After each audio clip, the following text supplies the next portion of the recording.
Hello everyone and welcome to today's webinar, Best Practices for Certificate Management. I'm Alan, the Marketing Manager at AppViewX, and I am your host for today. This webinar is brought to you by AppViewX, the leading provider of certificate management and network automation software that's used by teams to orchestrate, secure, and manage network infrastructure. We have several customers on the Fortune 500 and a presence in 7 countries across the globe, including the US, the UK, and India. Today's webinar will cover the recommended practices and techniques for security professionals to follow while managing their certificate infrastructures. You will learn about the certificate lifecycle, the challenges you'll face in implementing one, and of course, the best practices for a well-rounded certificate management program. Today's speaker is Murali Palanisamy, Chief Solutions Officer at AppViewX. Before we begin, I'd like to discuss some housekeeping items. If you have any questions during the webinar, please type them into the Zoom control panel and we will answer them at the end of the presentation. The webinar is scheduled for about 30 minutes of presentation content, followed by 10 to 15 minutes of Q&A. Also, this webinar will be available on demand after this live webinar is over. Now, I'd like to hand it over to our speaker. Thanks, Alan. Good morning, good afternoon, or good evening, depending on where you are in the world. It's afternoon for me, so it's nice weather today. So we'll start off with a quick agenda. So what we're going to talk about is we'll talk about the certificate life cycle, what it entails in the life cycle of certificate. We'll talk about the core principles of managing the certificates, and then we will look at the best practices from the data we collected, and also from industry and also from organizations, the standards organizations that recommended the best practices. And we will touch upon AppViewX Cert+, which is a certificate lifecycle automation platform. I'm not going to bore you with the product details. I will just go through the slides real quick. I have links where you can go look at more detailed product capabilities, and then you can look at it if you're interested in that aspect. I'll leave some time for Q&A at the end. Please use the Q&A tab to share your questions. You can share your questions anytime. I will take it up at the end of the webinar. All right, so from a certificate life cycle perspective, when we look at a certificate life cycle, there's always an issuance process where the private key is created, the CSR is generated, and it is submitted to the CA, and the certificate is provisioned into the server devices, IoTs, and whatnot. From a certificate management perspective, right, we need to discover and identify where the certificate is deployed. Now, in an ideal scenario or a well-handled scenario, when the certificate is deployed, it is all tight-knit and well connected to the inventory as to where the certificate is deployed with the certificate and with an application ID or a group ID. But that is not usually the case, but then which makes it an important aspect. The discovery becomes an important aspect to identify the certificate and validate if it is rightly deployed on the right CIs and right devices and whatnot. And having an inventory, a centralized inventory with delegated federated groups for each of those teams and the entities that are using the certificate. Monitoring becomes another important aspect of the certificate lifecycle, because when the cert is about to expire, and especially in organizations where there's a distributed ownership for the certificates, when the certificates expire, when folks are on vacation and whatnot, it creates outages and stuff like that. So having that monitoring and reporting with escalation is another important aspect. From a security perspective, how do we secure the private key? This is this is a challenge for every security engineer because for you to deploy the most secure deployment, you need HSM or some security module, and the cost of using that becomes a deterrent for deploying across the enterprise. Now, there is always a trade-off that you need to come up with, whether to use HSM or whether to use a vault, or in some cases it might be even a software keystore, or even in some cases it might be deployed in clear text on the device with some sort of folder permissions and all that as well. Renewal, the renewal process is another important aspect as to how it is handled, how it's automated, and whatnot. Revocation, in scenarios where the certificate or the device is compromised or replaced, or RMA'd or fails, whatnot, right? Revocation is another aspect in the certificate's lifecycle. So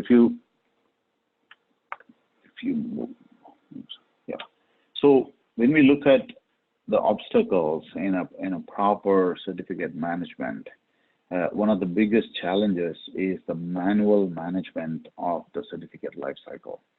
So in a standard deployment, in most cases,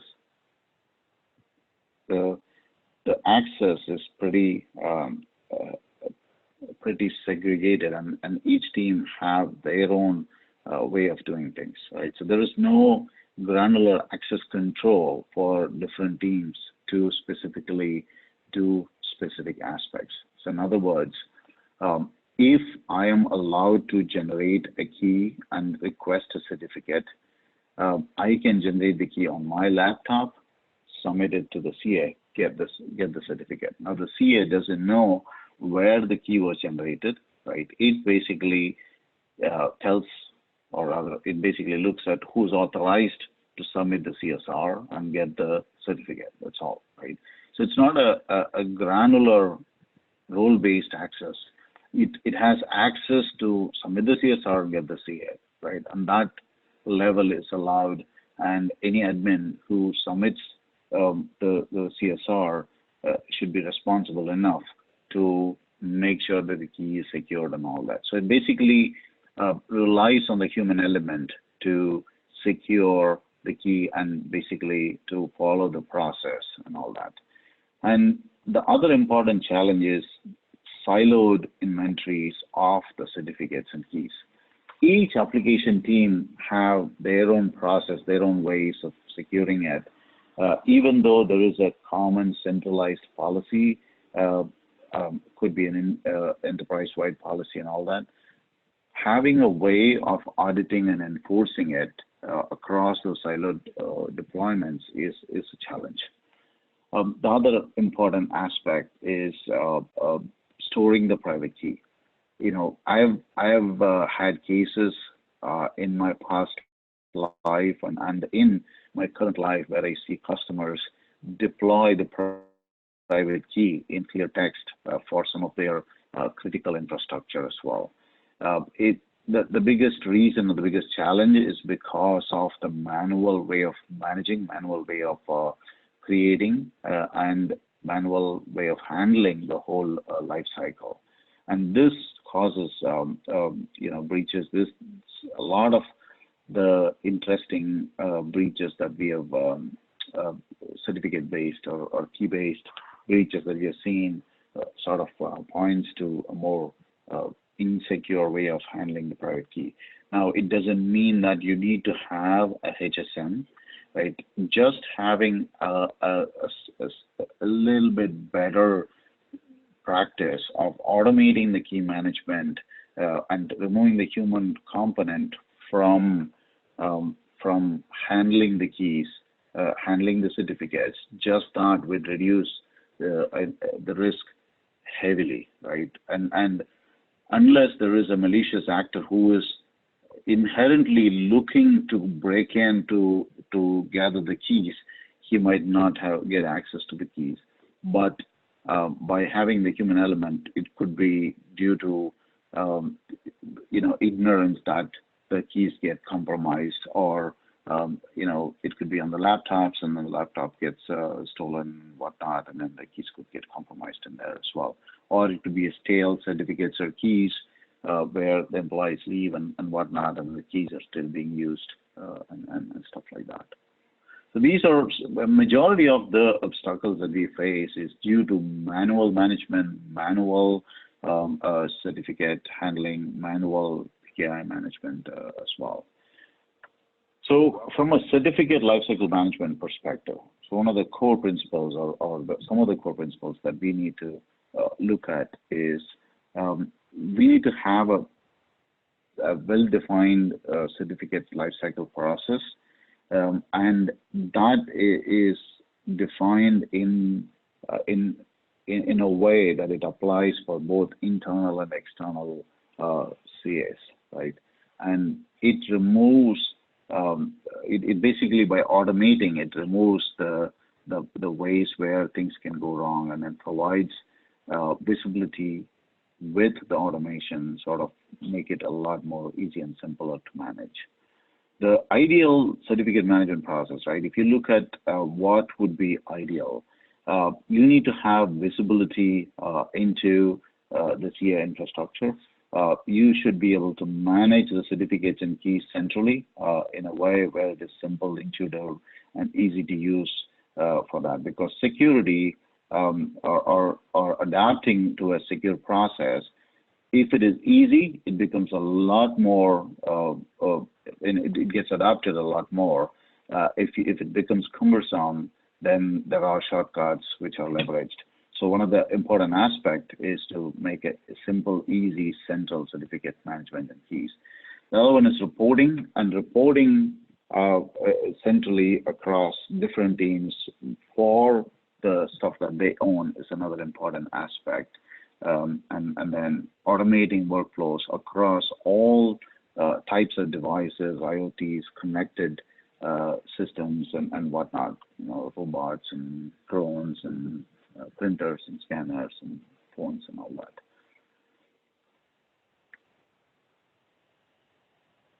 So the way we have segregated the best practices for certificate management is one, to obtain visibility, where you have a central visibility across all the enterprise certificates, have a up-to-date inventory, which basically gets updated every time a certificate is renewed or reissued or revoked and whatnot. Define a policy and enforce the policy across the enterprise. There could be different policies for different geographies, different business units, teams, and whatnot. But then having the policy and then being able to assign the policy is what is important, and a way to enforce the policy as well. And then protecting private keys, removing the human element is an important aspect here, and then enabling monitoring, end-to-end monitoring of the certificates which gets deployed to make sure it has the right certificates and keys and whatnot. So let's look at each one a little bit more in detail. So obtaining visibility, not only that you get the certificates from the devices, but periodically scanning the CAs to identify the certificates that are issued from that particular CA, which is authorized to issue certificates, and mapping that to the environment and the endpoint that is using it. This will enable you to identify orphan certificates, stale certificates, which are issued and not being used and whatnot, right? It basically, one, it reduces cost of certificates that are not used, and also it also removes the unused certificate, thereby reducing the cost of certificates as well, and reducing the risk of those certificates being used maliciously.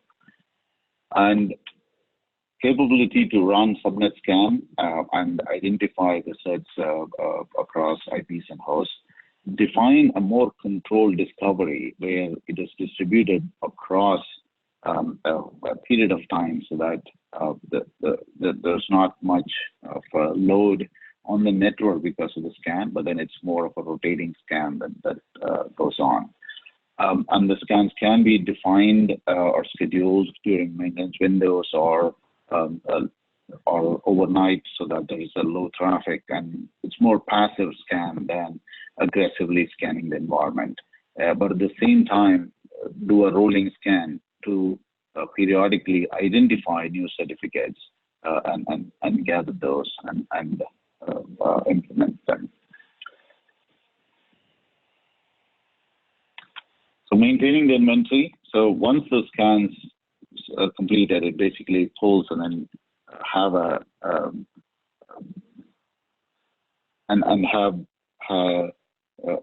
them in a centrally managed inventory with specific groups and tenants and allocations.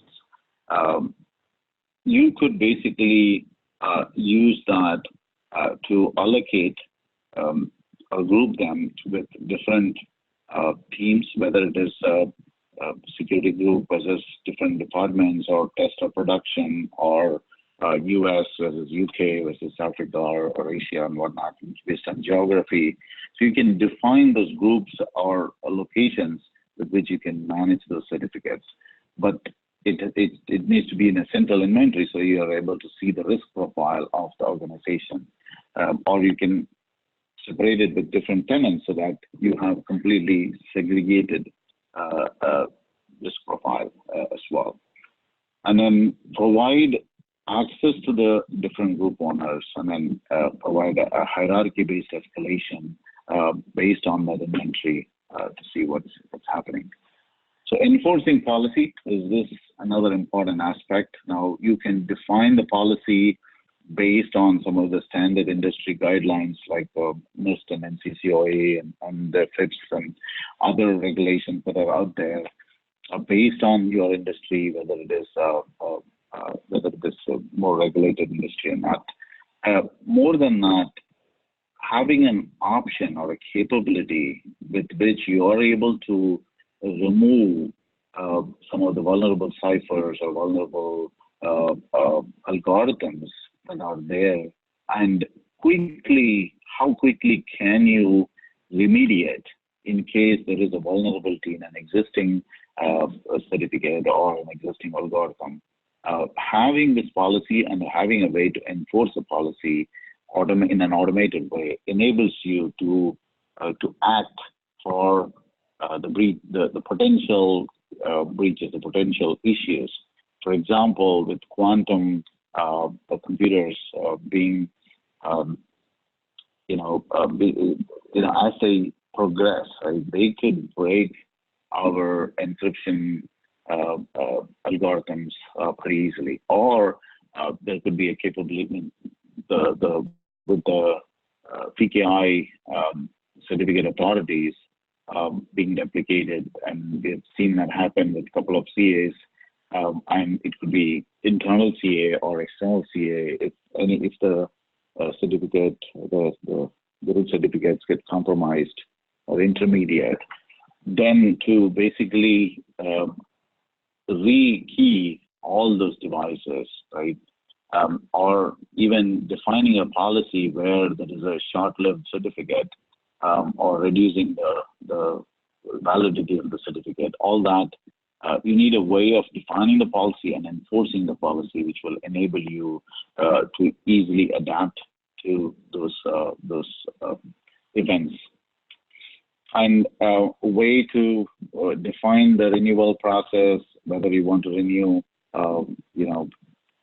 before, like week or a month before the expiry, and you want to revoke the certificates which are not used or potentially compromised, based on the CT logs and whatnot. Right? So there are different ways that you can define a policy, Even it could be a stale certificate or an orphan certificate that you have identified from the CA issued it, but it is not on your network. You can define rules to basically clean those so that it basically stays compliant in your environment. So protecting private keys, the key aspect in protecting private keys is to remove the human element from accessing it. That's it. Having that, right, however, it doesn't matter how securely you secure the private key. That is more of a second step in my perspective, meaning you could be using HSM, you could be using a software vault, you could be using a keystore, you could just be using a file or folder with least permissions. But the moment you remove the human element, that reduces the threat vector by a huge level, huge margin. That said, based on the amount of risk appetite that your organization has, you can go paranoid, or depending on the cost and a whole bunch of other things, you can go paranoid security versus like a minimal security. But whatever deployment that you have, the first bullet is what is important that needs to be done, right? You can then decide whether you want to encrypt the private keys that is stored on the device or not, depending on how you want to access them, how it is handled and whatnot. You could leverage FIPS standard or HSM and whatnot. So the more important aspect is you have to automate the cert creation. We don't want anybody accessing clear text keys during the most vulnerable period, which is the cert creation or cert renewal process. Enabling monitoring. Now, even though we have a fully automated process, we have secured the private keys and whatnot, if we don't track and if we don't renew it at the right time, if you don't track the weak ciphers and have a global central monitoring capability, you could have the transparency logs updating. You could, unless you monitor all that, identify the correlation, identify the issues that there is a breach or there is somebody using it. It doesn't make much sense, right? So having the monitoring, which basically integrates every aspect of certificate, right? Look at the certificate inventory, look at the CD logs, see if there are new certificates which are used, see if there are weak ciphers that are being leveraged, or if there are SSL protocols that are still in use. All that is important. So now let's quickly jump into the AppViewX Cert Plus product. We looked at what all we need to do. The Cert Plus platform is built in a plugin-based microservices-based architecture. So if you want to enable new vendors, new black box support and whatnot, it is basically just updating a plugin. You can write your plugin, we can help you write it, or we can publish plugins. We continuously do that, frequently. AppViewX basically talks to all the DNS vendors to manage CAA records, Certificate Authority Authorization records. It talks to all the devices, appliances, servers, and whatnot, all the flavors, different flavors and stuff. It basically supports all the CAs that are known, and even if you have an internal CA, we have done that as well, where you're able to integrate with our programmable connector and all the HSMs as well, all the major HSMs to secure the keys and key generation on those HSMs. Now, one of the important aspects of AppViewX, one of the important differentiating factors is what AppViewX does is it basically goes and discovers the certificate from the CA. It also goes and discovers certificates from the endpoints. It marries them both, gives you this view, which tells you in one view, you're able to see the whole lifestyle or life cycle of that particular certificate. In this particular case, this color coding will tell you if the cert is about to expire, and the history will tell you the previous certificates for the same common name, or the previous instances of the certificate issued by either that CA or some other CA and whatnot. So this sort of gives you a whole life cycle of that particular certificate in one page. So you can basically just click on it and renew, click on it, revoke, click on it, regenerate, where you can generate a new key, new sub, a whole bunch of stuff, and then submit it to the CA, get the certificate, push to the device. You can then click on this button to push to the device. Once it is pushed, it will go talk to the device, verify if it has the right certificate deployed in it. Sort of end to end from one screen. That's the benefit of this. Now you don't have to use this GUI. Not everybody likes a GUI. If you're using more like a infra code, Terraform and Jenkins, whatnot, there is an API. You could call the API, which does all these things that you need to do in a more simple, intuitive way. So irrespective of how you want to use it, this whole view is automatically generated by automatically looking at how things are deployed. If the same certificate is deployed in multiple places, like in this particular case, this particular certificate is deployed in 4 different devices, you get the view in one place, right? It's all integrated, one view. We basically look at the subject, the serial number. Now, this could be an internal certificate and an external certificate. We differentiate it as 2 different certificates there. So it sort of gives you a capability. In my previous life, right, one of these external facing certificates were deployed in 6 pods in 6 locations, right? And each location had 75 servers. So 6 into 75 was the number of certificates, so number of devices that had the certificate. Now, managing that many number of servers inadvertently or during an issue, right, some of the customers or monitors would flag saying some certificate is incorrect or it's expired or whatnot. 1 in 75 requests to that particular data center would have an incorrect certificate. Now, how do we identify that? It is more internal certificate, so the end user is not affected, but then the flow gets affected because of the mutual authentication. Now, having this view, we just had all 75 in one place. You just identify which one has red or yellow. You would be able to identify that and then address those. The reason it happens is maybe the server was replaced, the server had has been shut down for whatever maintenance, but then during that time the server was renewed, blah, blah, blah, a bunch of other things. This sort of helped in a way, validating that in a very easy way, addressing and mitigating that particular risk across those hundreds of servers that were there. That said, let's move to the reporting, right? Central reporting in different aspects. I just took a few aspects of the report, but there are a whole bunch of additional stuff. Reporting could be based on the certificate authority, so who issued it, whether it's a self-signed certificate or issued by some CA. Expiration by month. So if going on vacation, you can look at what you need to do before you leave, maybe in October. So you go jump into that, identify all those certificates, renew or enable auto renew, that all those get auto renewed and deployed and all that. So it gives capabilities, and then these are all actionable reports, so you can click on it and then define rules, define actions, a whole bunch of stuff. You can also look at the key algorithm that is used. You want all ECC keys, no more RSA. You can define the rules, and you can see the graph tilt over to the right and whatnot. You can define a policy which says that it should be an ECC key, enforce the policy. That way you're able to see the results in the dashboard as well.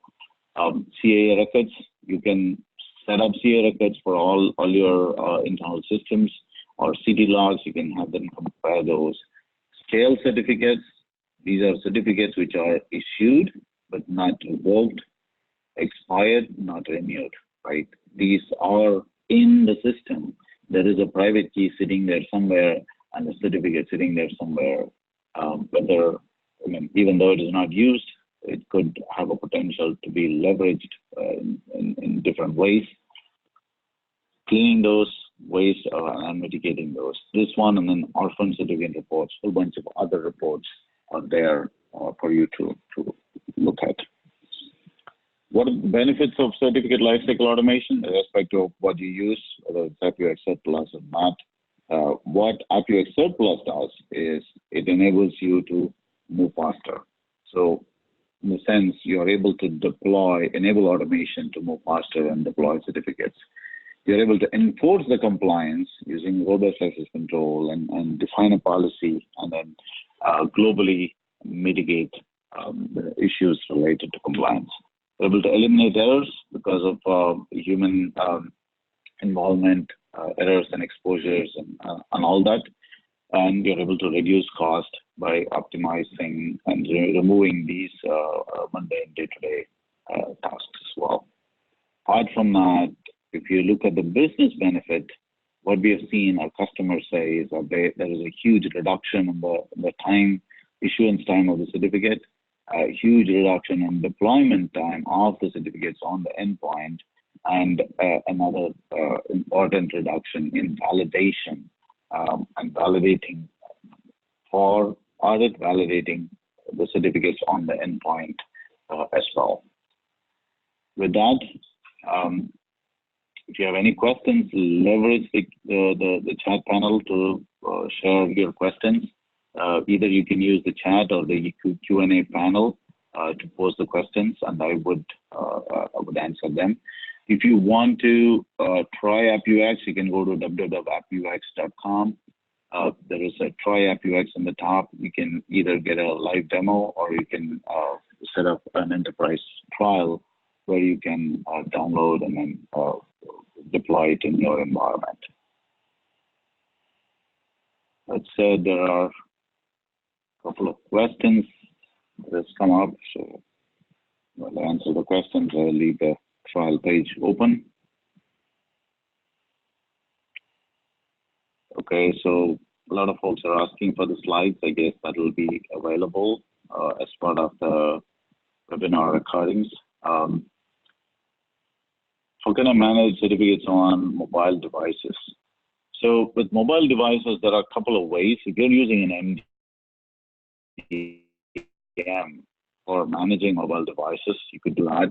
Or if you just want to manage certificates, you can do that with our order enrollment agent, or you can use any standard MDM offerings that we act as an RA with the MDM, and we also discover certificates from the MDM vendors as well. And how does the reporting module work? Is it real time and dynamic? So you can define, it is real time in a way, meaning if you're using AppViewX or any other system which integrates to AppViewX for all the certificate management capabilities, then it has real-time updates. Now, if you want us to discover, and if you're discovering from both the CA and the endpoints, depending on how aggressive or passive you want it to be discovered, it could have a point-in-time response. Can you help us automate the deployment to web engine CDNs? Yes, absolutely. So we have automated black boxes. We have automated CDNs. We have automated IoT devices, robots, printers, and ILO cards, and Akamai, and other CDNs, whole bunch of aspects as well, SaaS services as well. Okay. How does the licensing look like? That's a very good question. I'll let the sales answer it. You can reach out to us with that.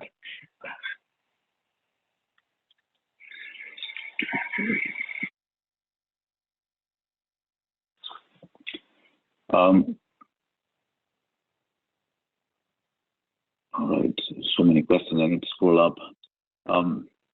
Because what is the best way to detect weak ciphers or algorithms in X509? That's a good point. There are different ways that you can detect, but with AppViewX, I'll tell you how we do that. So during our discovery process, we also do an SSL handshake, and based on that, we identify the ciphers that are supported. And not only that, with the managed devices, we go look at how they are configured as well. And based on that, we identify the ciphers and algorithms that are enabled. So if you allow TLS 1.2, 1.1, and all that, we identify those and we reported on that as well.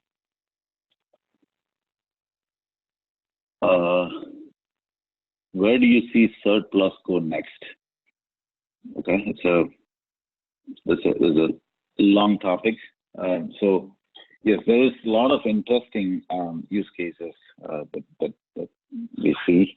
I think we'll have a separate discussion on that. Ping me offline and we'll talk a lot more about it. Do you have a SaaS offering? Yes, we have a SaaS offering which you can use to try as well. And can I use Ansible to automate certificate management process?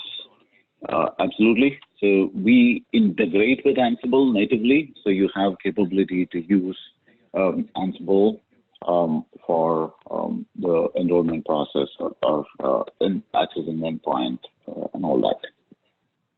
Return of investment, AppViewX versus other vendors.